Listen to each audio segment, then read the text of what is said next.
Hello and good morning to my AVL Avid students. This is Mrs. Tucker, and here is your instruction for today.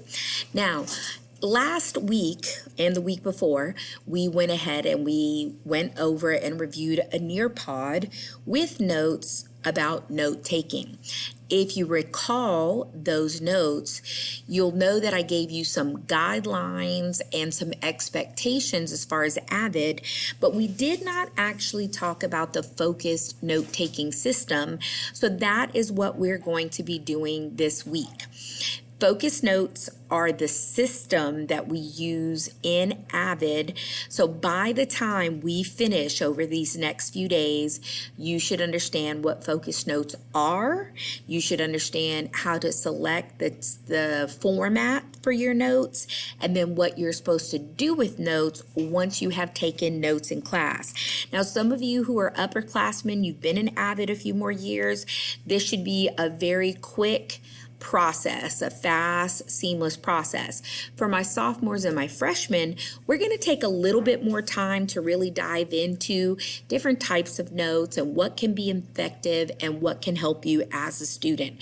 So let's go ahead and get started today. We're going to be doing an activity, actually kind of together, but I'm not really with you. We're going to do an activity, and then you're actually going to have an assignment that is tagged in with this. And then tomorrow we are going to take notes about focus notes, and then depending on what grade level you are in, we will go into more examples of what you should be doing with your notes. All right, so let's go ahead and go. So one of the first things that we need to think about is, in taking notes, why do I take notes? Now, as a student, I get it. A lot of you will say, well, my teacher said I have to take notes, Mrs. Tucker. You told me I have to take notes because I'm an Avid student, but we're actually thinking of a why a little bit deeper than that.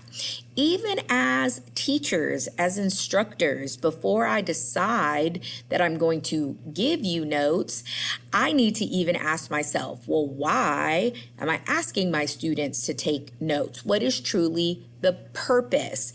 So when we talk about note taking, the very, very first thing we should do is begin with the purpose in mind. You will then, if you know why you're taking notes, then you'll be able to decide what types of notes are going to be better for you to write and to review. So let me give you an example of purpose. I know in a lot of our academic classes, we actually give tests and quizzes. So you might be in your science class, your teacher has notes, and she says, on Friday, we are going to take a test over these notes. Well, then yes, at that moment, your purpose is to take a test. So as I'm taking notes in my science class, what would be the best note-taking process and system and format so I can be prepared for that test on Friday? Now, sometimes there's other purposes. We take notes because it's a topic we enjoy. We take notes because we're going to do a project. The purpose in the end, guys, is not always a test, but yes, it is to gain knowledge and information, and how we're going to use that knowledge and information may be different for each class. Now, this is something I'm going to need you to do at home, and since I'm not there to see this, and this is something we would be doing in the classroom as groups, I am going to ask you to send me pictures of what you do. Okay, so I will make sure I'm very, very clear on when I need a picture and what I need a picture of. So this activity is called List, Group, and Label. List, Group, and Label. So first, guys, I need you to try to see if you have any index cards or sticky notes. And don't go crazy and say, hey, Mrs. Tucker, I'm at home, I don't have any of that. Not a problem. If you have to, get a couple of pieces of notebook paper or a couple of pieces of plain like computer paper and kind of tear them into small index cards, okay? Don't worry about measuring them. I know some of you are perfectionists and I respect that, but this is going to be a little bit more for you, not necessarily, it doesn't have to be perfect 3" by 3" cutouts, but please do what you need to do. Make sure your work area is nice and clear. Secondly, I want you to take some time to list on each card one example of note taking related to education, and then an example of the world outside of education where note taking might be important. So again, each card that you create, an index card, a sticky note, or if you tear sheets of paper, on each separate card, I would like you to write one example of note-taking that is related to school. Now remember, that can be junior high, that can be high school, that can even be college. And then try to think of examples related to the world outside of education. Think of home life. Think about jobs and careers, okay? And it gives you an example. Taking notes on an instructor's lecture, that would be an example of note-taking in education. A lawyer keeping notes of what an opposing lawyer said during a trial so they can ask questions, that would be an example of taking notes outside of education. So you're going to go ahead and pause the video right here for just a minute, and then you are going to go ahead and do this activity. Take as long as you need. It should be maybe 5 to 7 minutes for you to really try to think. And I know when you say, oh, I'm taking notes, that's just one card. Really try to think about, in education, in your different content classes, what are examples of note-taking. So go ahead and pause this video right now, and maybe about 5 minutes, up to 7, and go ahead and try to create your list, and then I'll let you know what we're doing next. All right, welcome back, guys. So you should have created your little note cards, and you should have several that do explain. So first, I'm going to ask you to take a picture of your note cards that you created, and you are going to upload those so I can see that you did the activity. Next, you are going to try to group examples according to the purpose for note-taking. Think about the characteristics shared by each group. So think of different purposes and reasons why we would take notes. Then for each card that you created, I want you to try to group them together. So you might have one group, let's say for example, the lawyer. He wanted to be able to take notes so he could ask questions about what the other lawyer had brought up. Okay, so that purpose would be to cross-examine or re-examine. So look at your cards. Are any of those examples that you came up with meet that purpose? I'm taking notes so I can ask somebody else questions about my subject. Okay, then I want you to, and you can come up with as many groups as you want to. You might have 5 groups, you might have 2 groups, I'm not sure, but I really want you to try, and I definitely understand this is more challenging because you are at home, and if you were here, you'd be able to do it with multiple people, but hey, we're gonna make it happen, and we're still gonna try to help you out.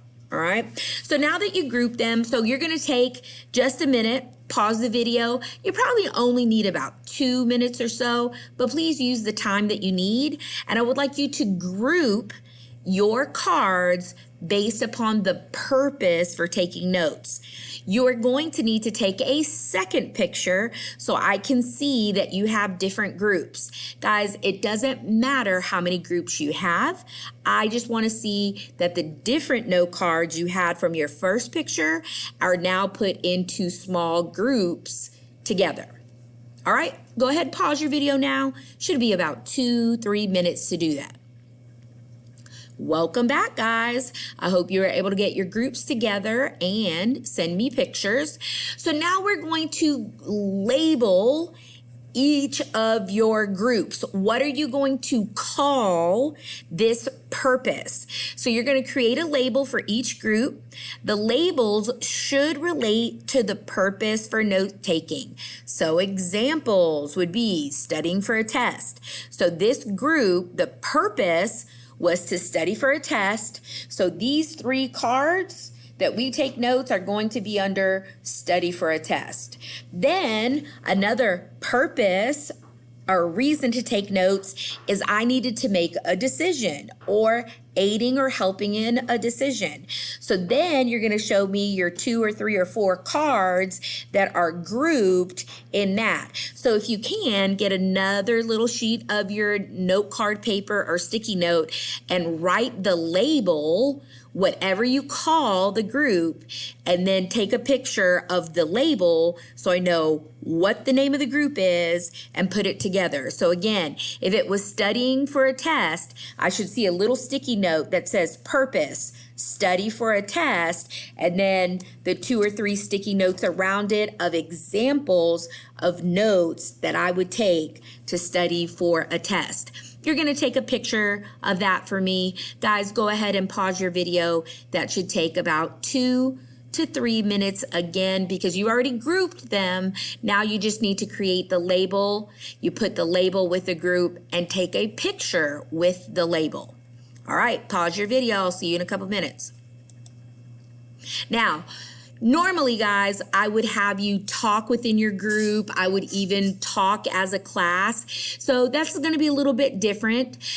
This is going to be something you're going to actually do more with yourself. How should my purpose for taking notes affect what I should write down and the format I should use to write it down? You're going to answer that question for me just by yourself.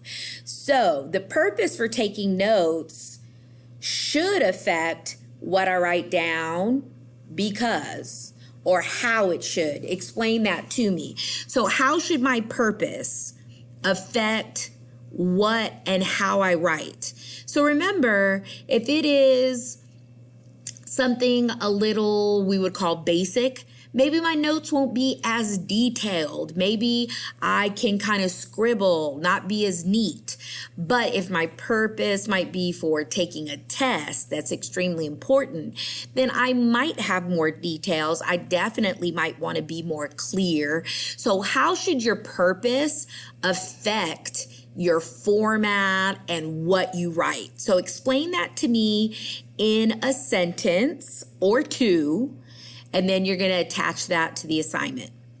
Now, these are some takeaways that I want you to consider. There are a lot of situations in education that require note-taking, but like I did tell you in your Nearpod, not just from lectures. Yes, when your teacher gives you notes and does lectures, you want to take notes, but what are the other educational situations where you should be taking notes? Think back to that Nearpod.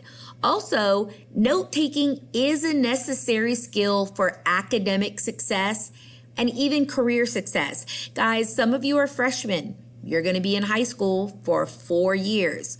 Even my seniors, you may be going to college next year, and that could be anywhere from 4 to 7 years, depending on your career choice. So guys, note-taking is necessary. It is a skill you must practice and a skill you must learn if you want to be successful. Now, I'm going to ask you to add, so let me go back real quick, because like I said, I do actually want you to answer this question. So you've taken about 3 pictures for me, and then you're going to answer this question. Always make sure you write using a complete sentence. Don't use a fragment. Don't just jot down 2 or 3 words. You're going to answer this question in a complete sentence or 2. But I have one more thing I would also like you to do. I want you to talk to any adult in your life and ask them the questions that I wrote. You're going to post your answers in the Google Classroom in a private comment on the assignment. Now, if you want to, because I'm sorry, I thought about this. If you want to, you can actually make a Google Doc attach your pictures to the Google Doc, answer the one question from before, and then answer these 4 questions. That honestly would probably be easier, and it would put everything in one place for me. So one more time, go ahead and create a Google Doc. Make sure it has your name